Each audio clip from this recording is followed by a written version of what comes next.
¿Cómo están ustedes? Muy buenas noches, bienvenidos a Tolerancia Cero. Fernando Villegas, Fernando Pausen, muy buenas noches. Hoy tenemos 3 invitados, para no equivocarme, porque tengo una lista importante. En primer orden, el diputado y candidato senador Felipe Arboe. Gracias por estar aquí, Felipe. Muy buenas Muchas gracias por la invitación.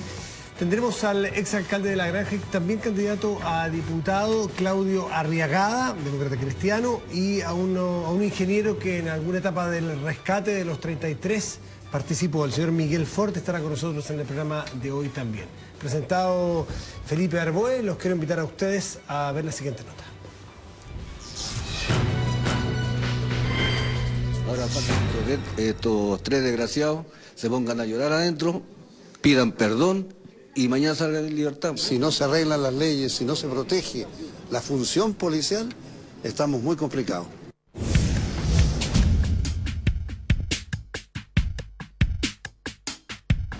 La muerte del subteniente Daniel Silva generó conmoción y reavivó el debate en la arena política de una de las promesas más relevantes del programa del gobierno de Sebastián Piñera.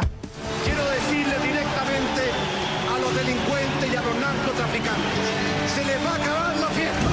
Episodio trágico que dio paso a una interpelación directa del presidente a la oposición. Y claro, pocos se demoraron en responder a este golpe enviado desde La Moneda. Qué curioso, en el día de ayer la Cámara de Diputados no quiso o no pudo aprobar la ley que permita a Carabineros tener más instrumentos y más herramientas para combatir a los encapuchados. Que no le quede tan grande el poncho y que crezca como estadista y que nos llame a trabajar juntos. El horrendo crimen no tiene nada que ver con los encapuchados ni el ley Hinspeter. Ya en frío, y luego de ser criticado por el pleno de la oposición, Piñera reiteró el llamado, eso sí, con un matiz. No es lo mismo un delincuente que asesina a un carabinero y un encapuchado. Lo cierto es que las víctimas son siempre las mismas. El acto final de su vida fue precisamente evitar la consumación de un hecho delictivo violento, y esa es la prueba más palpable de la firmeza de su convicción como carabinero, y eso es importante. Casos como el del menor conocido como el Byron, quien a sus cortos 12 años ya cuenta con un amplio prontuario policial, tal como el Cizarro o el de Miguelito, son ejemplos de que el tema de la delincuencia y de la reinserción desde los menores es algo pendiente. En estos programas hay casos difíciles. Aquí se requiere una intervención más fuerte. Las cifras de la encuesta nacional urbana de seguridad ciudadana demuestran un descenso en las cifras de victimización y una baja, aunque residual, también en las denuncias. Eso sí, es que los delitos de alta connotación pública son cada vez más violentos. Falta de políticas públicas. Lo cierto es que la puerta giratoria aún no tiene un candado. Creemos como gobierno que es la hora de la unidad y decir no más debilidades, no más garantías, no más beneficios a los delincuentes ni a los violentistas. La verdad que en este tema de unidad nada, se ha abierto un debate bastante polarizado, bastante encontrado en dos posiciones, y tiene que ver con, y a partir de las palabras del presidente de la República, que genera la crítica, entre otras, del diputado Arboe, que fue subsecretario de Carabineros y subsecretario del Interior, por lo tanto uno de los temas de seguridad son los que maneja. Yo solamente quiero ponerte, Felipe, sobre las palabras del ex director general de Carabineros, el Cordero, Fernando Cordero se llama, me parece, donde dice casi textual: si aquí no cambian las leyes y se protege la función policial, estamos complicados, estamos mal, estamos jodidos, no sé cómo lo dice. ¿Te parece que efectivamente hace falta ahí apretar una tuerca? A ver, bueno, buenas noches. Lo primero que corresponde, creo yo, es lamentar este crimen de un nuevo mártir de Carabineros, el subteniente Silva, a manos de delincuentes. A ver, yo creo que siempre es bueno ir mejorando las leyes a propósito de que tenemos que darle más protección a las policías. Pero también creo que hay que fijarse que las leyes que vayamos aprobando tengan proporcionalidad para no generar incentivos perversos. Lo digo porque cuando yo escucho al presidente de la República, en una muy mala frase, vincular el homicidio del subteniente Silva con la ley Hinspeter, que no tiene nada que ver, yo digo, cuidado, aquí hay una especie de manipulación del dolor de la familia, de la institución, con el objetivo de sacar ventajas políticas. Y si hay algo en lo cual hemos siempre estado de acuerdo, es que cuando han ocurrido hechos como el que ha ocurrido ahora con Carabineros, no se puede jugar con el dolor de la familia ni de la institución. Nosotros, el año 2005, siendo Michelle Bachelet ministra de Defensa y yo subsecretario de Carabineros, aprobamos una ley, mandamos una ley al Congreso que fue aprobada, la ley 20.064, gracias a la cual el homicida del subteniente Silva podrá recibir presidio perpetuo o presidio perpetuo calificado, es decir, sin derecho a libertad. Más arriba no hay sanción posible.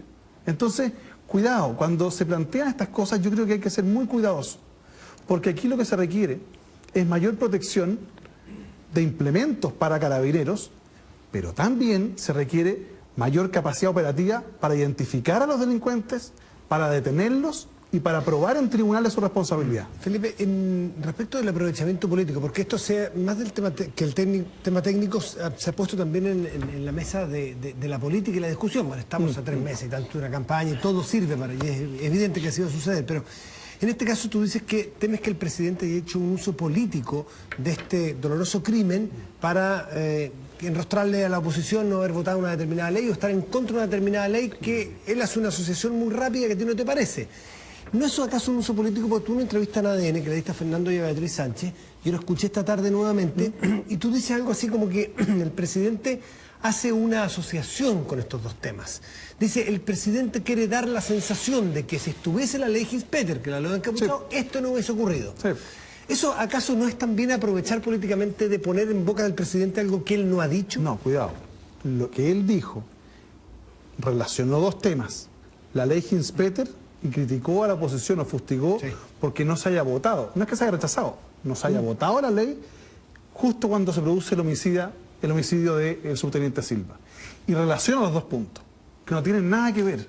No tienen nada que ver. Son temas porque la ley Hinspeter seguridad relación, claro. Y el otro es orden público. Porque además es no entender que la seguridad pública es un tema técnico y el orden público es un tema eminentemente político. Sí, lo que pasa con esto, termino, Felipe, es que tengo la sensación, y es lo que, te lo prometo, que es lo que, como yo recibí la primera, cuando escuché al presidente, me quedó la sensación de que más que querer juntarlos forzosamente, que es legítimo que alguien lo interprete, porque esto es interpretativo, que lo que él siente que al final hay una sensación, usando tu palabra, de que con Carabineros se puede llegar más lejos de lo que quizás quisiéramos, tanto en orden público como en seguridad, que estoy de acuerdo contigo, que son temas totalmente distintos. Te lo planteo desde la base de la experiencia, Matías.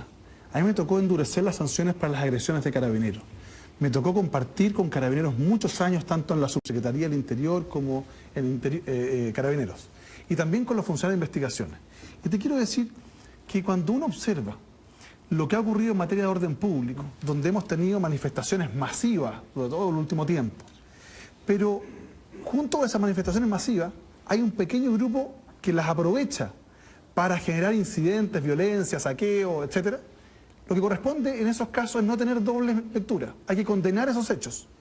Pero junto con condenar esos hechos se requiere capacidad. Y el gobierno intenta resolver un problema efectivo del orden público, porque la actual ley es del año 1874, el Código Penal, con una pésima propuesta de solución, técnicamente hablando. Porque lo que nos manda el gobierno al Parlamento es una ley, primero, que confunde conductas, es decir, le da la misma sanción, por ejemplo, al que saquea un local comercial que al que interrumpe el tránsito. Son dos bienes jurídicos completamente distintos los que se protegen, con proporcionalidad distinta. En segundo lugar, con falta de proporcionalidad. El proyecto lo que hace es que permite la acumulación de las penas. Es decir, si tú eres sancionado por el delito de desórdenes graves, tienes una pena de 541 a 3 años. Pero a su vez, si cometes el delito, por ejemplo, de daños porque rompes un semáforo, tienes otra pena adicional. Uno dirá, oye, es bueno que se sancione, no cabe ninguna duda, pero cuidado, porque la acumulación de las penas puede llegar a la desproporción de ser tan graves como el homicidio simple, donde estamos protegiendo la vida. Entonces, cuidado, los incentivos perversos que se le ponen al delincuente. Es ahí donde el proyecto falla. Y en segundo lugar, a ver, se establece también, por ejemplo, este proyecto originalmente, el conocido como ley Hinspeter, contenía una norma que facultaba a las policías para requisar el material audiovisual de los reporteros o periodistas. Me parecía que era una exageración, ¿te fijas? Entonces, yo creo que fue un mal concebido el proyecto. Siempre ha habido voluntad de perfeccionarlo. Luego, se estableció el tema de los encapuchados. Siempre he tenido una conducta invariable en el sentido de decir que los encapuchados deben ser sancionados, sobre todo cuando cometen hechos de violencia. Lo que no puede ocurrir es que se pongan como un delito aparte. Lo que tenemos que hacer no es solamente aumentar las sanciones. ¿Cuántas veces hemos visto en los noticiarios que tenemos que en la manifestación hay 300 detenidos y después queda 1 o 2 detenidos y todo el resto en libertad? Porque son detenciones de mala calidad. Aquí se requiere sanción, pero por sobre todo inteligencia para detectar quiénes son. 2, capacidad operativa para detenerlos. Y 3, capacidad probatoria para hacerlo en tribunales. Porque los juicios, hay que acostumbrarse, se ganan con pruebas, no con declaraciones. Y ahí tenemos un problema. Fernando Villegas. Hola, buenas noches, Felipe. Buenas noches, Fernando. Yo estuve una vez viendo a Felipe, estaba de subsecretario de Interior en una de las manifestaciones fuertes que hubo en esos años, y tú estabas en una especie como de astronave de perdido de la Guerra de las Galaxias, llena de pantalla y cosas manejando la situación, así que tengo constancia que tú estás metido en el tema. Y sobre esa base te quiero preguntar si, ahondando en lo que decía Matías, hay de todas maneras, y yo creo que eso es lo que le da sentido a la declaración del presidente Piñera, independientemente que en lo concreto no se asocian, pero hay efectivamente, y es lo que siente el ciudadano común, una cierta cultura de la impunidad, una cierta sensación de que tú puedes ir más lejos de lo que antes iba un delincuente, que normalmente además no estaban armados muchos de ellos con armas de fuego, mucho más lejos de lo que iban antes los que salían a manifestarse, aunque a pesar de a mí me tocó ver el 57 unas manifestaciones con muertos, Carabineros usaba Mauser y cayeron varios muertos, pero da la sensación para el público, y eso es lo que quiero que tú expliques, que se ha generado una cultura, una manera de ser de esta sociedad, de las estructuras urbanas, de la falta de control social en la familia, en la esquina, en el barrio, que hace posible que, por ejemplo, muchos niños en poblaciones se conviertan nada menos que en miembros de bandas, que los usan porque son menores de edad. Otros están integrados al narcotráfico de frentón, poblaciones completas donde se da muy abundantemente eso, lo sabe muy bien la gente que vive en esas comunidades. Después tenemos casos de jóvenes que son sorprendidos prácticamente con las manos en la masa incendiando un auto, me acuerdo un caso el año pasado, y los fiscales de garantía lo dejan en libertad porque no hay a lo mejor una película en que lo muestre prendiendo el fósforo. Entonces da la sensación que por razones buenas y por razones malas, los que quieren romper la ley y ejercer violencia se encuentran con un escenario más benévolo. Esa es la sensación, que pueden ir más lejos y que si la fuerza pública reacciona, el que va a resultar sancionado muchas veces va a ser la fuerza pública por eso que llaman desde ciertos sectores fuerza excesiva, nostalgia de la dictadura y todo eso. Entonces hay una sensación, esto me lo decía un carabinero raso con el que conversé hace unos días en la calle, que a veces ya están empezando a mirar por otro lado porque dicen, actuamos y nos van a acusar de que somos fascistas, de que estamos apaleando a alguien, que estamos matando a alguien, y viene el sumario y nos quedamos en la calle. A ver, Fernando, yo creo que hay dos cosas. A ver, estamos en un momento con una cantidad de información y una evolución en el conocimiento sobre el tema de seguridad que nos permite advertir un poco lo que tú señalabas, que esto no es solo un tema de control. Nosotros tenemos que mejorar los sistemas de control, y mi percepción, dada la experiencia, es que yo creo que más que aumentar las penas, que en algunos casos se justifica, de hecho somos autores con Jorge Burgos, Marcelo Díaz y otros diputados, Matías Walker, de un proyecto para aumentar la sanción del homicidio simple, porque no es posible que en este país matar a una persona tenga una pena de 5 años. Y resulta que la acumulación de penas de orden público podría llegar más de 5 años, una desproporción completa, cuando el bien jurídico protegido es la vida, ¿no? Pero tenemos otro, entonces el tema del control es un punto. La sanción de el aumento de las penas hay que verlo con mucho cuidado. En algunos se justifica, como digo. Pero aquí principalmente a mí me da la impresión de que tenemos un problema de gestión. Aquí tenemos un problema serio de inteligencia. Porque a mí lo que me interesa es detectar quiénes son esos delincuentes, quiénes son esas bandas, quién las integra, cómo lo hacen, cuáles son sus modos operandi. Luego de detectados, tengo que tener la capacidad operativa para poder detenerlos. Y luego de detenidos, tengo que tener la capacidad probatoria en tribunales. Yo creo que ahí estamos fallando. Ahora, cuando tú hablas de la violencia urbana, yo creo que es un fenómeno importante. Y ahí yo creo que una cosa es que el gobierno ha concentrado los esfuerzos, y yo quiero destacar que hay avances positivos en esta materia, en lo que dice relación con los delitos de robo. Pero estamos dejando de lado todo lo que dice relación con la violencia urbana, que es un fenómeno completamente distinto. Ahí hay víctimas que no quedan registradas. Porque cuando tú le dices a la gente, mira, la delincuencia o la victimización ha bajado, y la gente te dice, oye, perdón, ¿de qué me está hablando?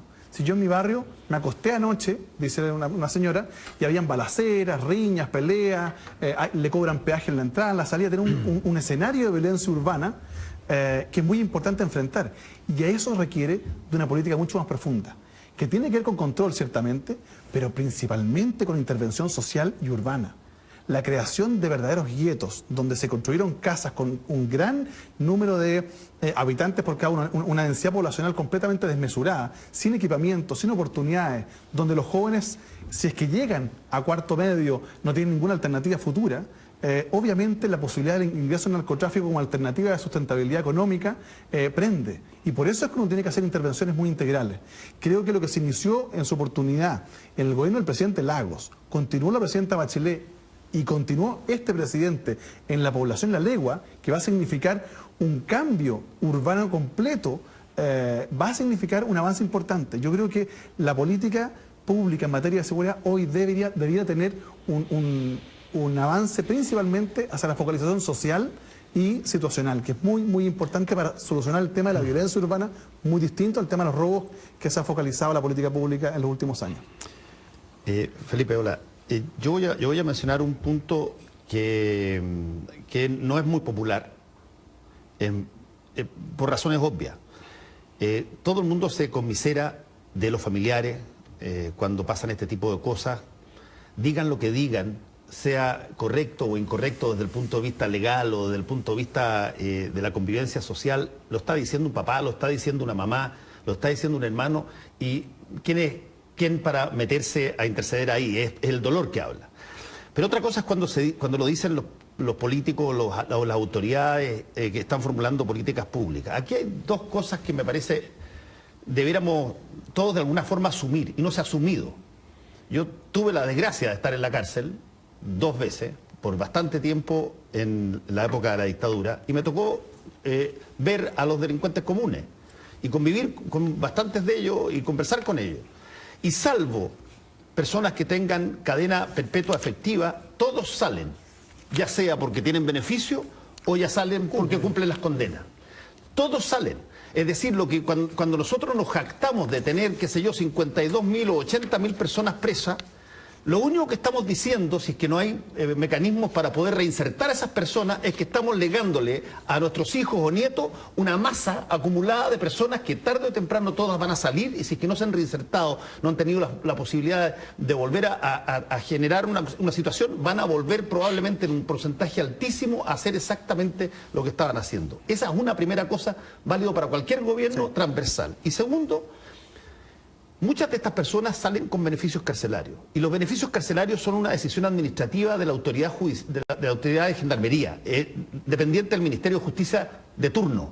No es una cosa que emite un juez muchas veces, sino que las emite el gendarme. Por lo tanto, cuando uno acusa a la ley o al juez o a la puerta giratoria por esto, hay que empezar a preguntarse cuáles son los criterios por los cuales a personas que eventualmente no estaban en condiciones ni de tener una convivencia razonable y tranquila, si es que se les dejaba en libertad, vuelven las personas a delinquir a lo nada, a lo que se demoran en que les digan que no, en, qué sé yo, 3 o 4 trabajos, o que se encuentran con los antiguos amigos, o que ven que es más fácil volver a las andadas, y vuelven a delinquir, y se descubre que tenían un beneficio administrativo de Gendarmería o algún tipo de indulto o algún tipo de situación que escapa totalmente de lo que el juez determinó. Bueno, a ver, ahí tú has tocado 2 temas que son tremendamente relevantes. El primero, que dice relación con el rol de la cárcel. No solo es privación de libertad, sino supuestamente rehabilitación, y yo creo que lamentablemente en nuestro país no tenemos un sistema de rehabilitación adecuado. De hecho, parte importante de aquellas personas que salen de la cárcel, habiendo cumplido su condena, vuelven a reincidir. Y eso es un problema que obviamente no está siendo solucionado. Eso quizás es lo más difícil y lo más costoso de implementar en un sistema carcelario. Y no tiene, pero yo quiero agregar una cosa, Felipe. Y no tiene rédito político. No tiene rédito político en el corto plazo, que es lo que les interesa a los presidentes. Pero yo creo que es un deber ético. Es un deber ético porque así cortamos la cadena. ¿Pero qué es lo que te dicen muchas veces la gente? ¿Qué van a invertir más en esta gente? ¿Por qué no invierten en los que no delitan y se está yendo la plata a los delincuentes? El segundo punto, el que dice relación con el tema de los beneficios carcelarios y los indultos. Recordemos que este gobierno, que dijo que iba a terminar con la puerta giratoria, mandó una ley de indulto que fue aprobada en el Congreso. 6.300 condenados a partir de noviembre del año pasado comenzaron a salir en libertad.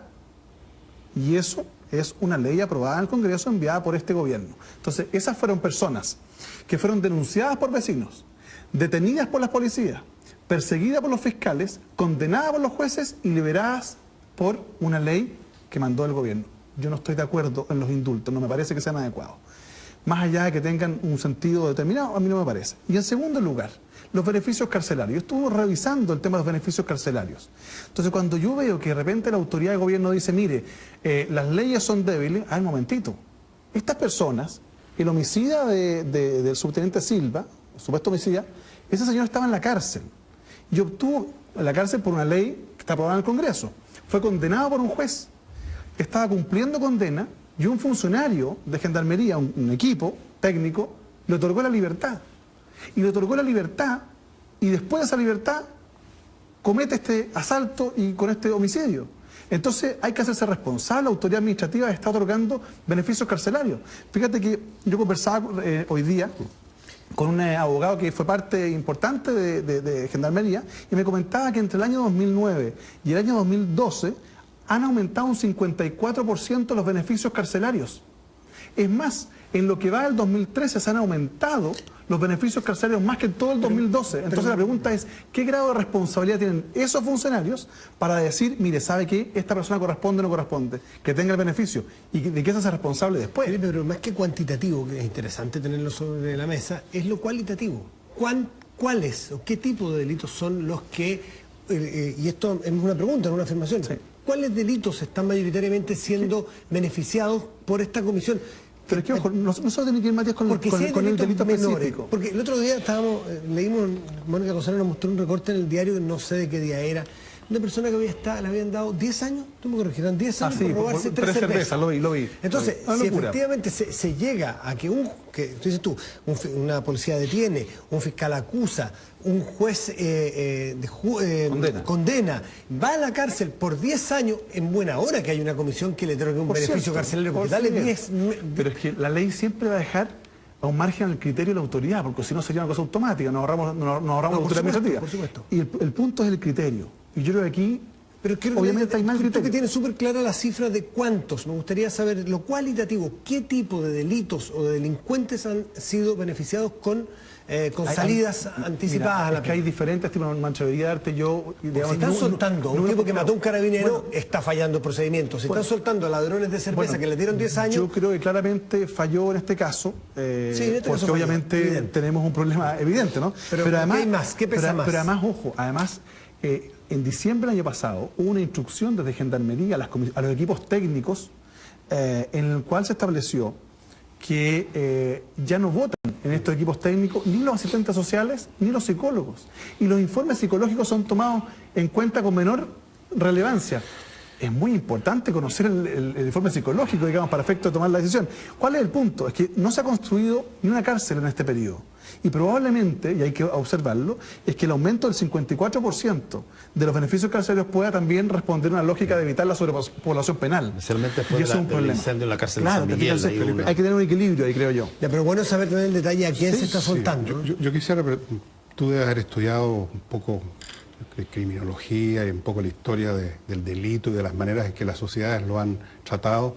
Y cuando uno echando una mirada así bien a la rápida, se ve que es un problema como insoluble. Por un lado, en otras épocas se trataba de meter a todos a fondearlos en una especie de isla del diablo, o les cortaban las manos, como se hace todavía en la sociedad islámica, o les cortaban la cabeza, o lo que fuera, y los trataban como animales, y una situación que hoy en día la gente al parecer no acepta, por muchas veces razones, es simplemente apartarlo definitivamente del contrato social por ser peligroso. Esa es una política que se trataba de seguir antes y que tampoco funcionaba. Luego la reinserción tampoco funciona mucho.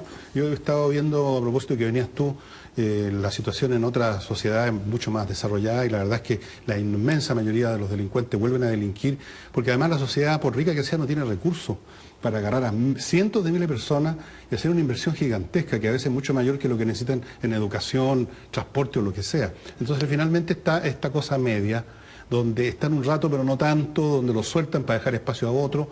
La pregunta es, ¿qué se puede hacer? ¿Cuáles son los mecanismos distintos a meramente fondearlos o exterminarlos, como algunos querrían, o tenerlos ahí por un rato, sabiendo, como decía Fernando, que van a salir en 5 años más y van a repetir como hicieron con el carabinero van a yo creo que hay dos temas. Uno, al interior de las cárceles creo que es fundamental distinguir a aquellas personas que han cometido hechos ilícitos para proveerse la droga o tienen alguna adicción, respecto a los cuales la sanción de la cárcel no va a terminar con su adicción. Entonces se requiere, por ejemplo, establecer como política pública algo que se está implementando hace algunos años como piloto, que son los tribunales de tratamiento de drogas. Una muy buena experiencia internacional que permite rehabilitar a aquellos que tienen adicciones al interior de los centros penales.